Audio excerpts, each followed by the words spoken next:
These are the outsiders. Time now for Outsiders. I'm Barry Cassidy, and you're not.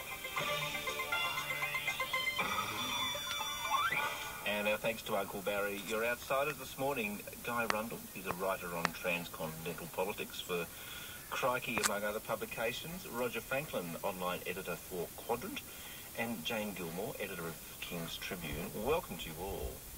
Good morning. Oh, very nicely done.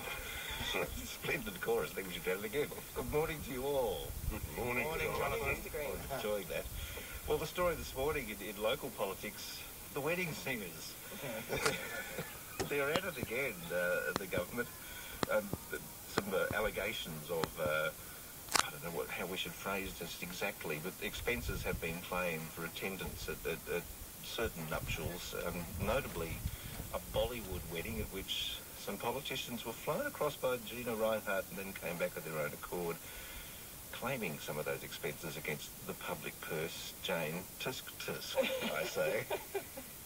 And yes, it's all quite shocking, isn't it? I think we're all quite surprised about this, politicians claiming these things. But also I think part of the problem is the media has had their chew toy taken away, and now they're bored and twitchy and looking for something to do.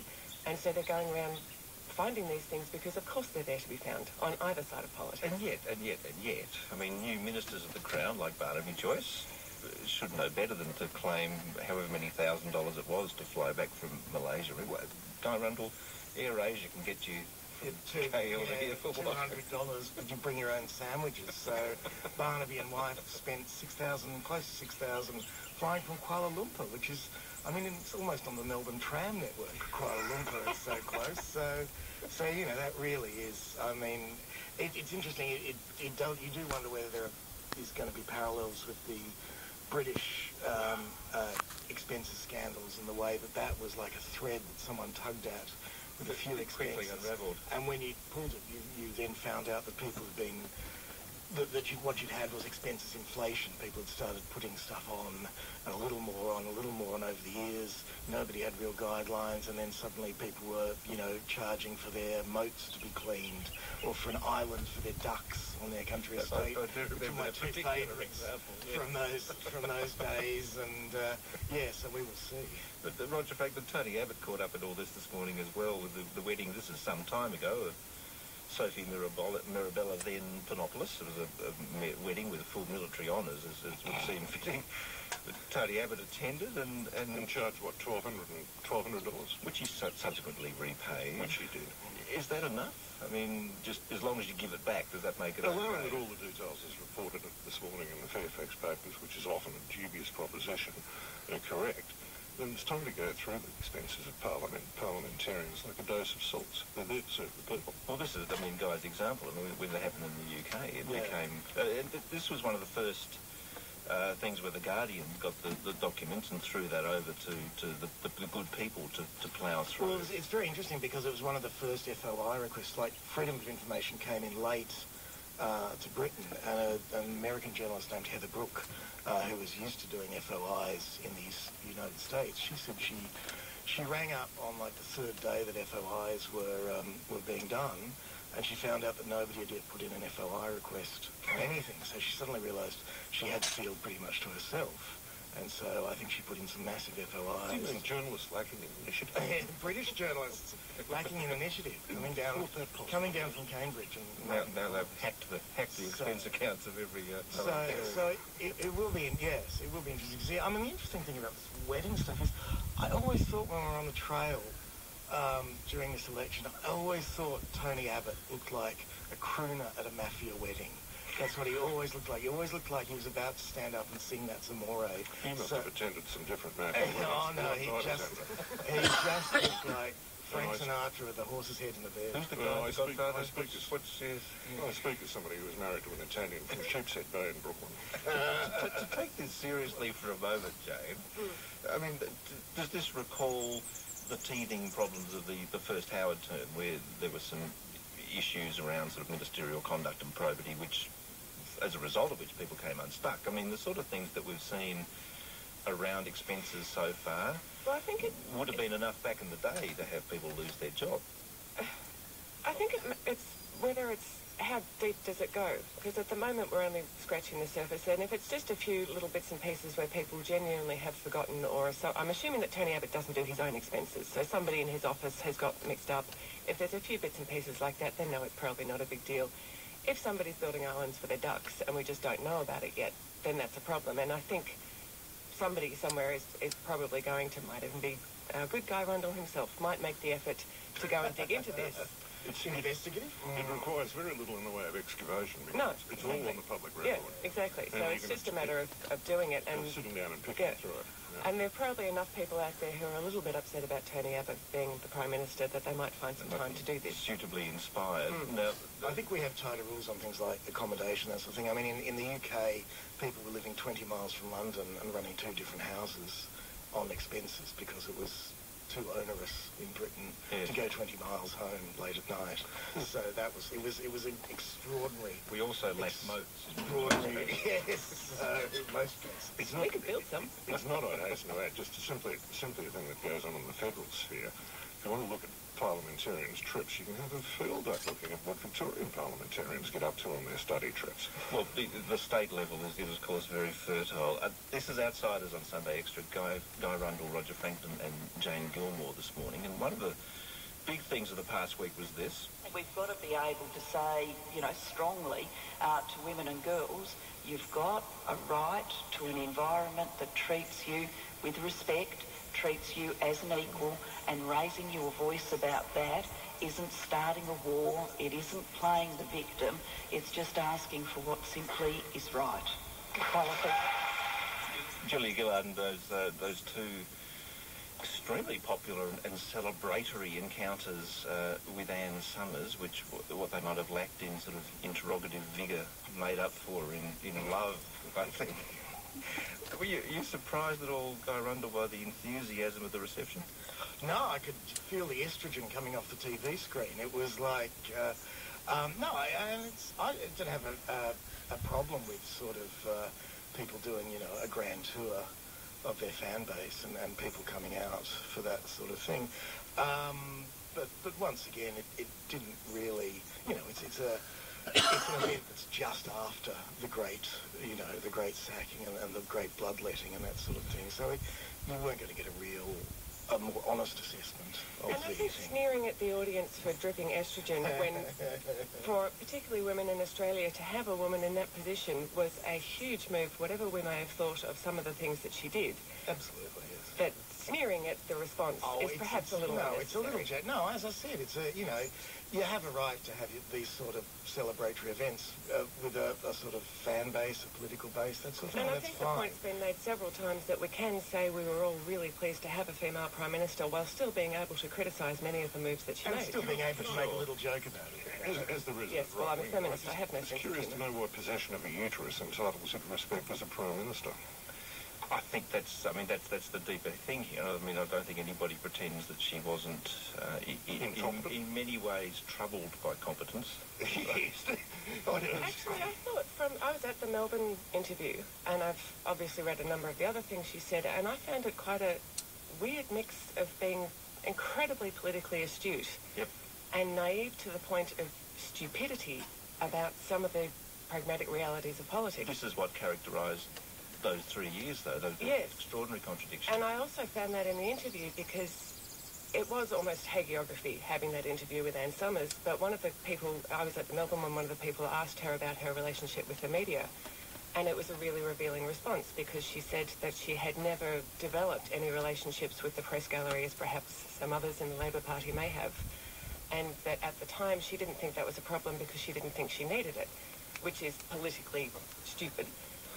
But she was concentrating on other things. But then she said that the reason she was doing this series of interviews with Anne Summers was because she wanted to encourage new media. And I thought, Anne Summers has done many amazing things, but she's not new media. She's something of a player at the moment. Anna's pioneering a PDF for I wonder, though, as well in this, I mean, and Gillard was always rather uncomfortable in her, especially early in her Prime Ministership, of claiming I'm the first female Prime Minister as a great virtue. The thing that I really noticed was that Anne Summers was asking all these questions padded with misogyny, and the responses were not like she was talking away from that. Was Gillard being conscripted to another agenda? Yes, I think she was, because in the answers that she was giving, and particularly the answers from the audience was where you really saw the difference, was that with the questions that Anne Summers was asking, Julia Gillard was answering in a much wider context than the questions themselves. Her answer to the gay marriage thing I thought was rather good. But she poses I thought it was terrible. She poses the institution of marriage. I come from a different point of view than you do, but I'm quite happy to see her make a fool of herself. The interesting thing about it seems to me, as Jane's saying, about a wider agenda trying to be narrowed into a simpler tale of misogyny and that sort of thing, is that the great reality of the last years of politics is that the Gillard government did put in a policy agenda which Tony Abbott, as the price of becoming Prime Minister, has largely signed on to in terms of the NDIS, in terms of much of Gonski, in terms of a version of the NBN, in terms of no more return to work choices. And in doing so, in doing that and leaving nothing to chance of becoming Prime Minister, Tony Abbott has really become, if you like, Malcolm Fraser in relationship to Gillard's Whitlam. He has conceded that ground, and if the Liberals now try and reverse on that, they'll be fighting on Labor terrain. Exaggerated by the sort of modern centrism of the politics too. Well, I don't know. I mean, maybe not. Things like NDIS and Gonski are solid social democratic policies, and if the coalition had been more confident about their chances of success, I think they would have advanced a far more laissez-faire policy set, which would have given them more legitimacy and elbow room over the next 3 years. And they didn't, and that's a tribute to Gillard. Guy Rundle, Roger Franklin and Jane Gilmore are your outsiders this morning, coming up to 5 to 10. Just quickly, Roger, the shutdown in the US, we're maybe 12 or 13 days away from the US defaulting on its government bonds. Do you think the market's going to take that seriously? I think they will if it defaults. No, they'll make an adjustment and everything will get bumped over. Everyone knows the United States isn't going to default on its bonds. Do the Tea Party Republicans know that, guys? Well, the thing about the debt ceiling is that actually Barack Obama the president can abolish it by, or can just override it, as far as I understand, by regulation. So presidential fiat. Yes, it is this. It is a game of extraordinary political theatre. I mean, it's the faction of the Republicans that are now called the Taliban by other Republicans. This is not even just the Tea Party or just the Conservatives. This is a faction within a faction pushing the Republicans to do things they don't want to do. And the target is the centre-right Republicans like John Boehner, who's the speakership. They want to destroy that. He's in a very uncomfortable position. Well, he's gone. I mean, he's filleted. So, and that's what they want. They want to take over the speakership, and that completes their takeover of the party. The Taliban faction of the Republican Party refer to the people to whom you just mentioned. And of course, there's rhinos, Republicans in name only. Well, but no, not even. People like Boehner. Starting to sound like Aaron Sorkin. No, the rhinos are almost gone. The Peter Kings and that sort of thing. There's barely 30 rhinos left. There's 220-odd House of Reps members. What we're talking about is, the 100 or so. We're going to have to walk away. I'm sorry. The dog's in the Institute, and it's almost 5 to 10. Guy Rundle, Jane Gilmore, and Roger Franklin have been your outsiders this morning.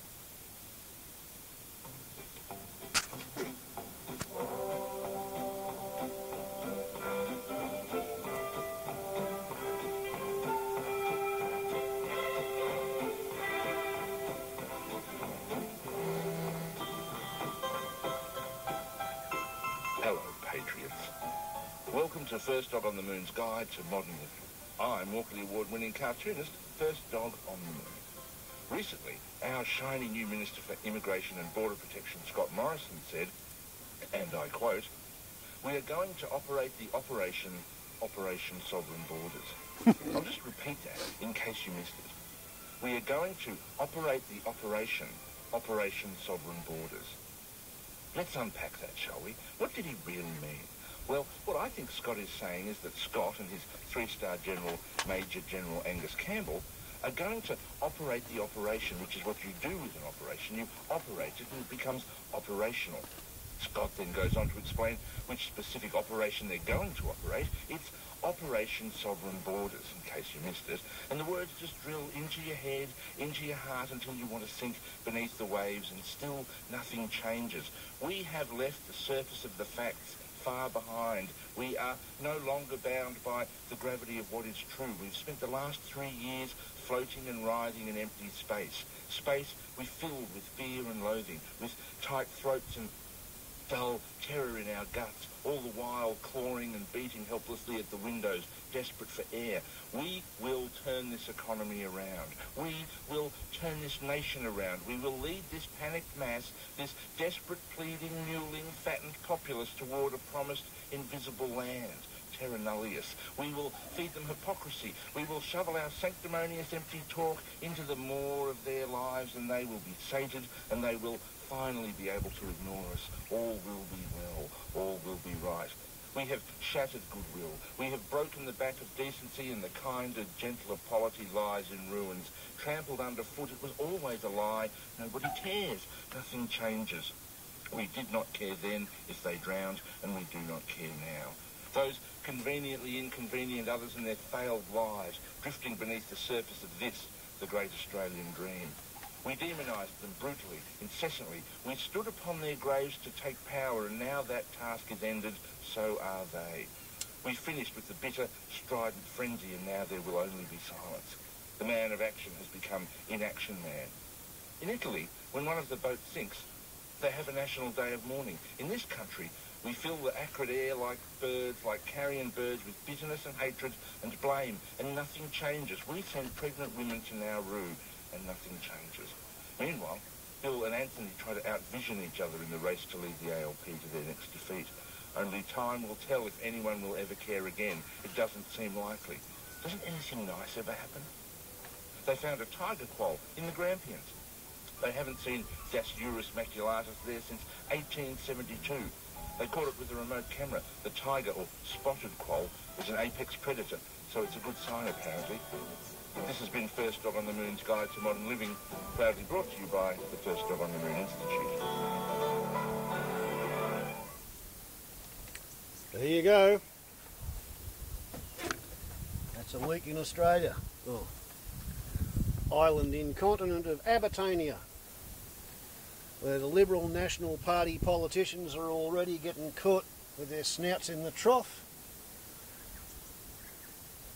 with their hands out, copying largesse from Gina Reinhardt to go to India to attend the wedding of her busyness partner's granddaughter. 10,000 guests and a full military honours at a wedding. Yeah, right. Tony Abbott's on his way to Indonesia for the second time in a week, basically reporting for orders after an election campaign in which he was going to turn back the boats, and he was going to buy up the boats, and he was going to station Australian spies in Indonesia to report on when a boat was about to be launched. The first time he went over there, he grovelled and he kowtowed and he said to Bambang Yudhoyono, "I'm really sorry, mate, we won't do any of that. What we meant is we'll give you large amounts of money and we'll hope that you do all that shit, you know?" And of course the Indonesian army got busted taking truckloads of people and putting them on a boat that sunk before it got 5 miles off the coast, while Tony Abbott was over there. And whereas the previous government halted cattle exports, live exports to Indonesia on the grounds that the Indonesians were basically tying the animals up and beating them to death with barbed wire whips or something, clubbing them, macheting them, doing all sorts of things just to maximise the amount of pain and humiliation the animal suffered, because people who work in the slaughterhouse business come to justify the idea that the animal deserves to die. And they vent their own feelings of being a bastard by being a bigger bastard. You know, ha ha, you're making me kill you to earn the money to keep my family alive, so you must be a mongrel shit of a thing, therefore I'm going to beat you to death with a stick. That makes me feel like a bigger man. It's the kind of psychological mind track that goes through the head of somebody with not much education working in a shitty, smelly, vicious, foul job. So what Australia said at the time was, oh, you can't do that, you've got to hit them on the head and stun them and then cut their throat and make it all clean and nice for the cow. And the Indonesians are saying, go to buggery, you know, like that's just not what we're into doing. And a whole bunch of the Australians who buy cold frozen meat or chilled meat in the supermarket are saying, well, why do we got to ship the cows to Indonesia when we could have an abattoir in Australia and employ Australia's unemployed?